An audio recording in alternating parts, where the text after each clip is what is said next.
बानराड़ा मदीसम रघुपति प्रिय भक्तम बात जातम नमामि।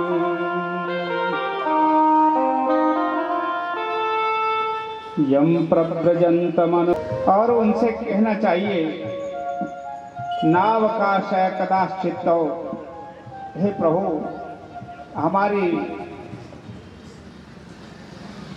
इस श्रीमद् भागवत कथा को आप हमारे को श्रवण कराइए, हमारे कुल देवता पितृ देवता कुल को श्रवण कराइए जिससे उनका मोक्ष हो सके।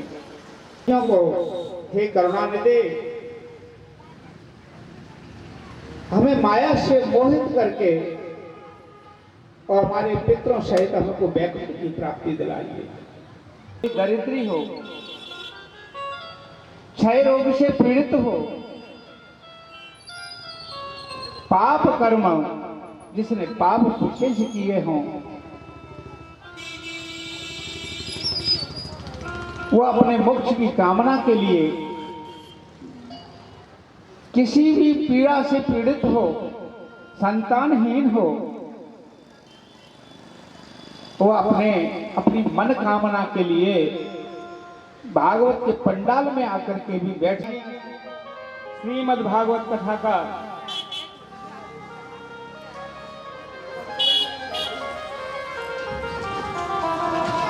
इन्होंने सभी शास्त्रों की रचना की है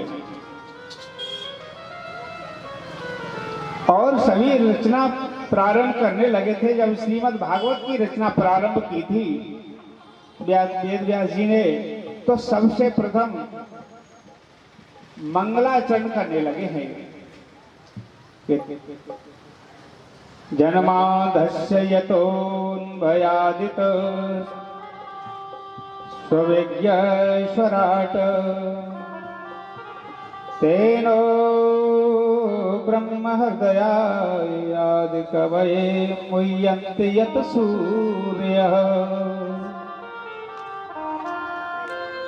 तेनो वारिदमृदं यदा विनिमयो यत्र सर्गो मृषा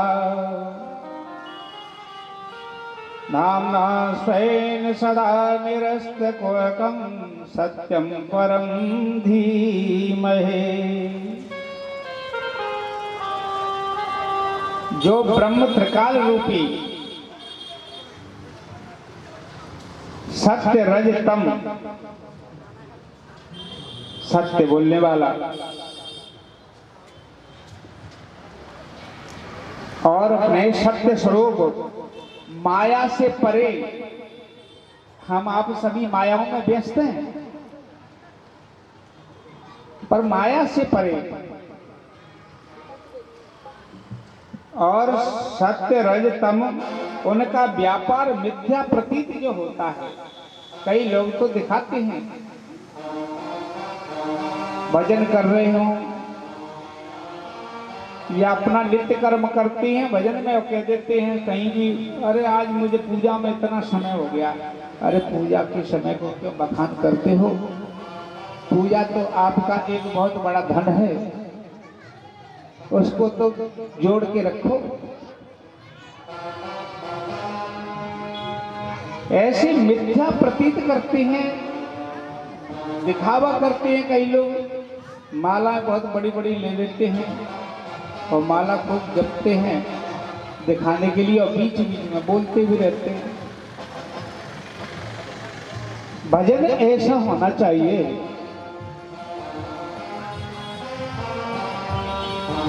जो कि प्रभु का ध्यान उसमें आना, लगा रहना चाहिए। ऐसा भजन नहीं होना चाहिए यहाँ तो माला फेर रही हैं आप और आपकी कोई गाय या भैंस है वो कहीं झाड़ू को खा गई, तो अरे मोड़े कहाँ गए, वो जो झाड़ू खा गई, झाड़ू खा गई। अब बताओ 2 पैसे के झाड़ू के ऊपर आपने अपना जीवन का धन लुटा दिया।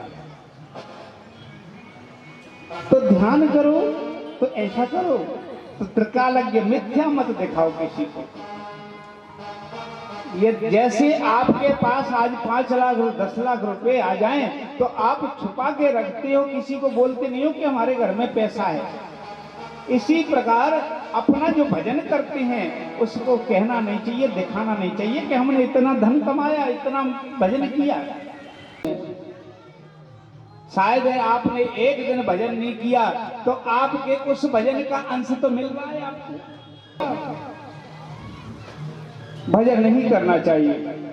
कहने लगे हैं तप करने का, भजन करने का संकल्प ले रखा था। उस समय जब सूत जी महाराज का आगमन हुआ तो सूत जी को देख करके सभी लोग खड़े हो गए और उन्होंने सम्मान किया सूत जी का।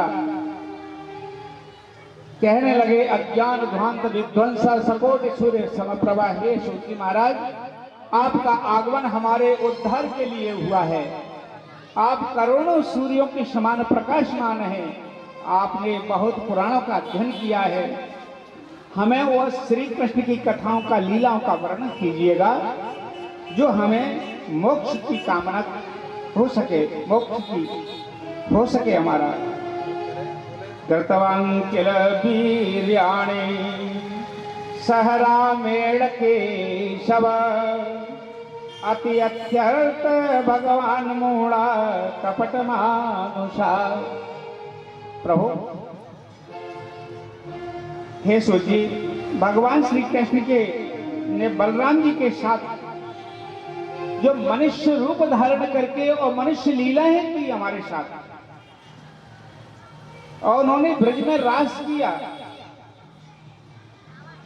ये सब विवरण हमें सुनाने की कृपा करें।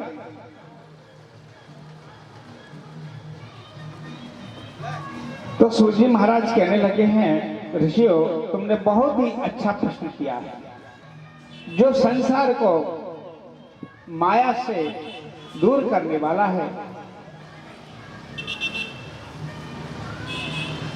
कहने लगे हैं देखो, भगवान जन्म ले मनुष्य रूप में लिया था, लेकिन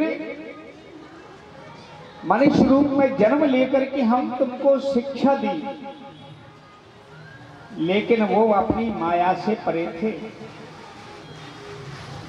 हम थोड़ी सी माया में लिपट जाएं तो पूरा अपना भजन ध्यान सब छोड़ देते हैं।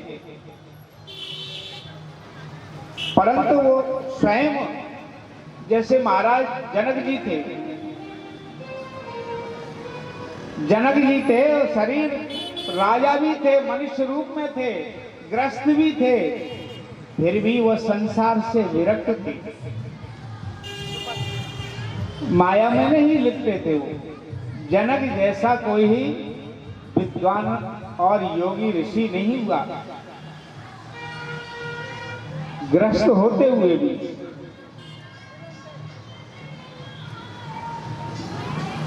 इस प्रकार से भगवान हमें उन 24 अवतारों का वर्णन कीजिए कि भगवान ने यहाँ पर कौन कौन से अवतार लिए थे। तो कहने लगे हैं, सुनो, सूत जी महाराज शौनकादि को समझाते हैं। पहले रूप में उन्होंने सनक नंदन सनत कुमार का जन्म लिया था, दूसरी बार 12 रूप से, तीसरी बार नारद रूप से, चौथी बार नर नारायण के रूप में, पांचवी बार कपिल भगवान के रूप में। अभी आएगा कपिल देव जी का जन्म, जो माता अपनी देवहूति को उन्होंने ज्ञान दिया था।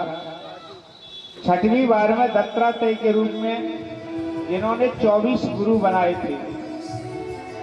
24 गुरु बनाना ये नहीं है कि सबसे कान फुकवाए थे।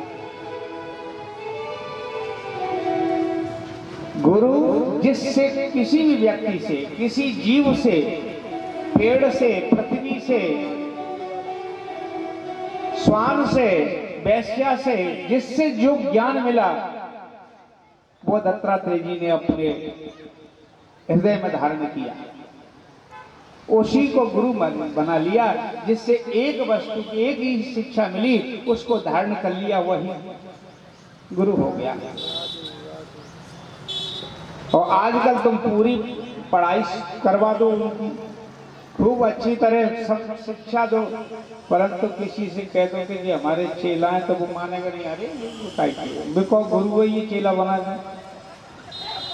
पर दत्तात्रेय जी ने स्वयं भगवान के अवतार थे, इन्होंने 24 गुरु बनाए थे, एक से एक शिक्षा लेते गए।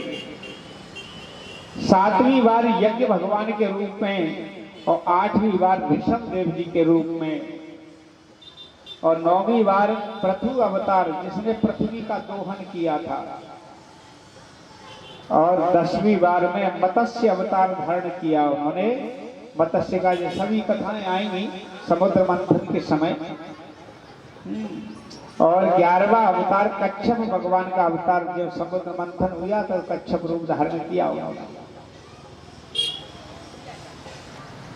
12वीं बार धनवंतरी अवतार, 13वीं बार मोहिनी अवतार, मोहिनी भगवान शंकर के सामने मोहिनी का रूप धारण करके पहुंच गए थे। ये भी कथा आएगी समुद्र मंथन के समय।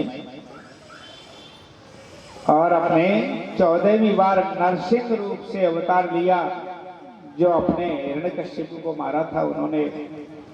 15वीं बार वामन भगवान के रूप में अवतार लिया। ये भी बहुत सुंदर कथा है, ये भी उनकी आएगी। वामन अवतार लिया था उन्होंने। 16वीं बार परशुराम जी के रूप में अवतार लिया। 17वीं बार वेद व्यास जी के रूप में अवतार लिया। 18वें बार रामचंद्र भगवान के रूप में अवतार लिया। 19वां बलराम जी के रूप में अवतार लिया और 20वां कृष्ण रूप के अवतार लिया। 21वां अवतार हरि अवतार धारण किया और 22वां हंसावतार धारण किया। 23वां बुद्ध अवतार धारण किया और 24वें अवतार में अभी हुआ नहीं है, जब कलयुग पूरे चरम पर आ जाता है कब अवतार लेते हैं भगवान। ऐसे जो अवतार लिए ऐसे ही नहीं लिए थे कि शौक में ले लिए हो। हमारे तुम्हारे पर जब अत्याचार बढ़ जाता है, हम आप भजन कर रहे हैं, दुष्ट हमको भजन नहीं करने दे रहे। जब धर्म की चला जाता है, सभी लोग धर्म के पीछे पड़ जाते हैं, तो जब जब हो ही धर्म के हानि, जब जब हो धर्म की हानि, बाणे असुर बधम अभिमानी, बाणे असुर बधम अभिमानी। जब जब धर्म की हानि होती है, जब असुर पैदा हो जाते हैं कि आप एक भजन की माला कर रहे हो उसमें भी वो व्यवधान डाल रहे हैं, यज्ञ भगवान भागवत हो रहे हैं उसमें व्यवधान डाल रहे हैं, असुर कोई अलग थोड़ी हम में तुम में से बन जाती है। तो ऐसे लोग जब अपने धर्म का विनाश करते हैं तो यदा यदा ही धर्मस्य ग्लानिर्भवति भारत अभ्युत्थानं धर्मस्य तदात्मानं सृजामि, परित्राणाय साधूनां विनाशाय च दुष्कृतां धर्म संस्थापनार्थाय संभवामि युगे युगे। जब अपने धर्म का विनाश होता है, साधु संतों का अनादर होता है, ब्राह्मणों का अनादर होता है, यज्ञों का अपने अनादर करते हैं, जब जब भगवान अवतार धारण करते हैं, हर युग में अवतार धारण करते हैं। इस प्रकार से परीक्षित जी महाराज ने यही कथा सुखदेव जी से पूछी थी और यही सूत जी महाराज सोन का दृश्यों को सुना रहे हैं।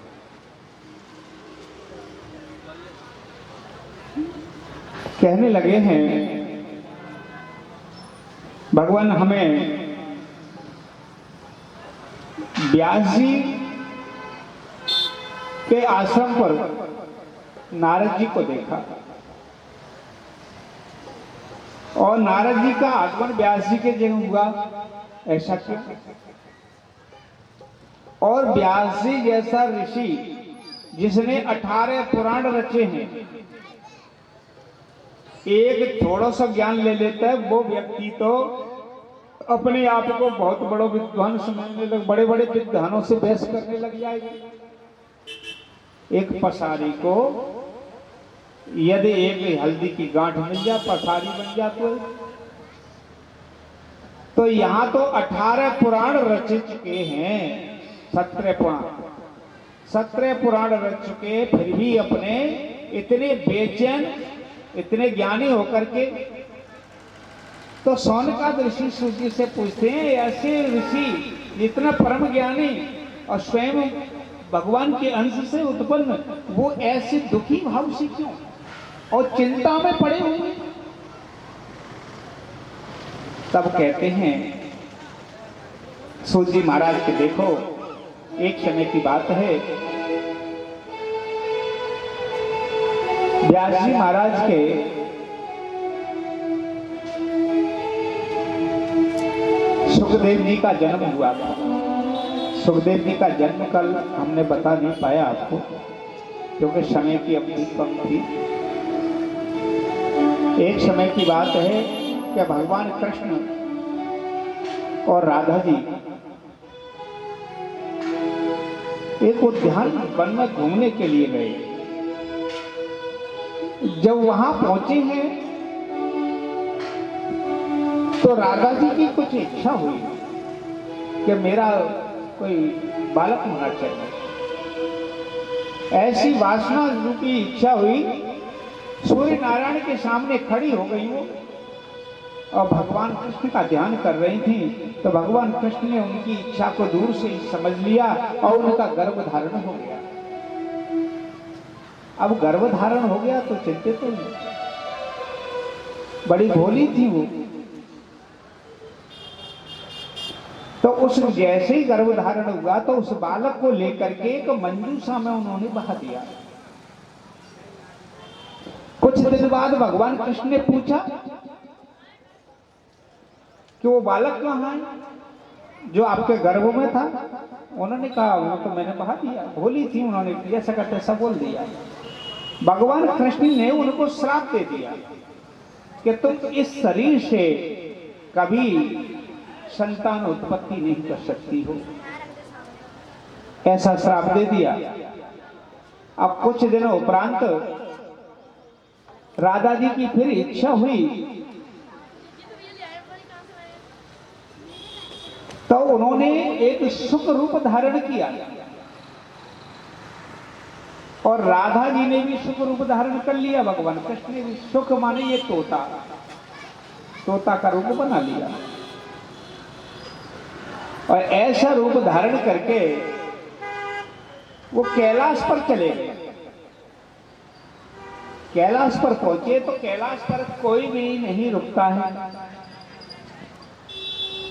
कोई रुकता नहीं है कैलाश पर। शाम होते होते सारे पक्षी तक चले जाते हैं कैलाश से,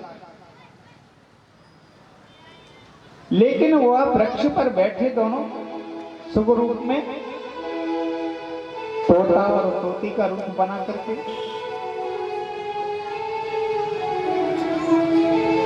तो भगवान कृष्ण जब वो उस वृक्ष पर बैठे हैं दोनों, इधर में मां पार्वती के साथ में विराजमान थे भोलेनाथ। तो दिन में तो भोलेनाथ का चमत्कार ही अलग होता है, वो अपने मस्त मगन होते हैं। भोलेनाथ के यहाँ पर क्या देखते हैं, चलते हैं वो, डम डम डमरू बजा मेरे भोला, अरे डम डम डमरू बजा मेरे भोला, गौरा नाचने आई रे मेरे बम बम भोला।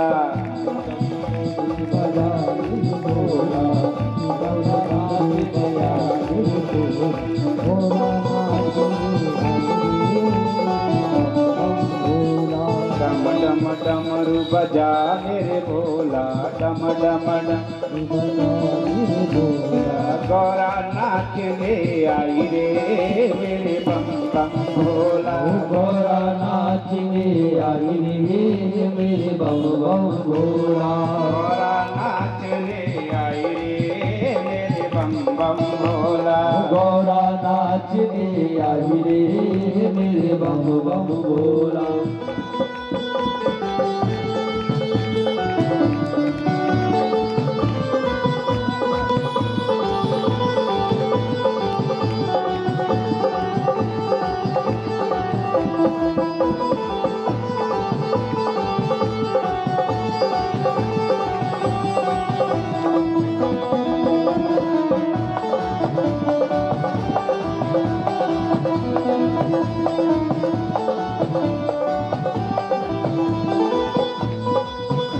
ધૂળો ના દિયા ફૂટો નગાડો, ધૂળો ના દિયા ધૂળો પથાડો, ધૂળો ના દિયા ફૂટો નગાડો, ધૂળો ના દિયા ધૂળો તગાડો, शीश पे गंगा लहराई रे मेरे बम बम भोला, शीश पे गंगा भाई रे मेरे बम मेरे भोला, डम डम डमरू बजा मेरे भोला।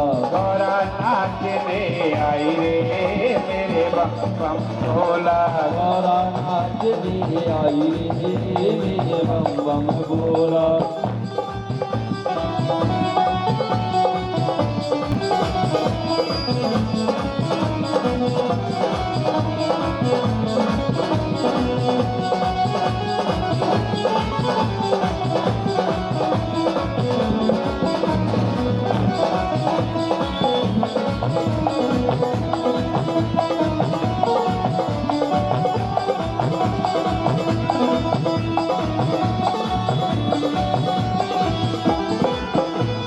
अरे टूटी पटिया फूटो लोड़ा, टूटी पटिया फूटो लोड़ा, टूटी पटिया फूटो लोड़ा, टूटी पटिया फूटो लोड़ा।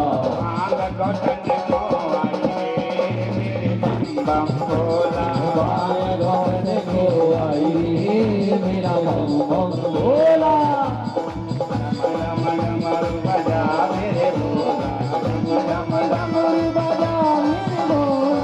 गौरा नाचने आई रे मेरे बम बम भोला, गौरा नाच में आई रे मेरे बम बम भोला।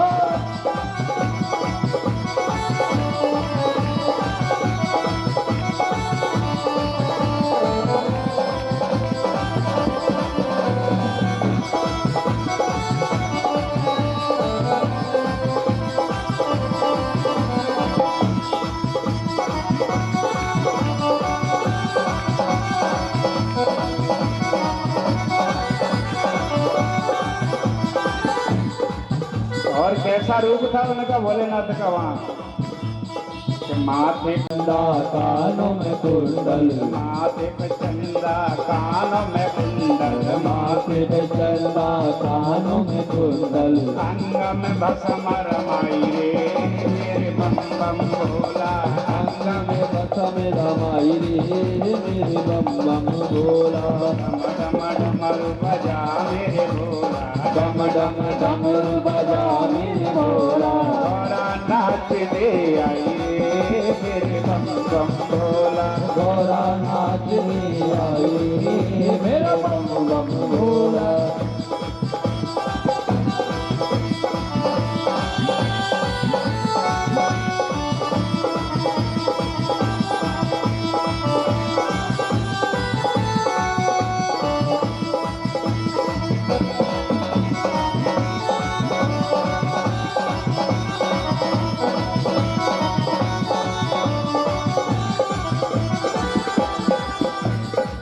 हाथ में डमरू पैरों में घुंघरू, हाथ में डमरू पैरों में घुंघरू, हाथ में डमरू पैरों में घुंघरू, हाथ में डमरू पैरों में घुंघरू, गले में सांप लहराई रे मेरे बम बम भोला, गले में सांप लहराई रे मेरा बम बम भोला। डम डम डमरू बजा मेरे भोला, डम डम डमरू बजा मेरे भोला।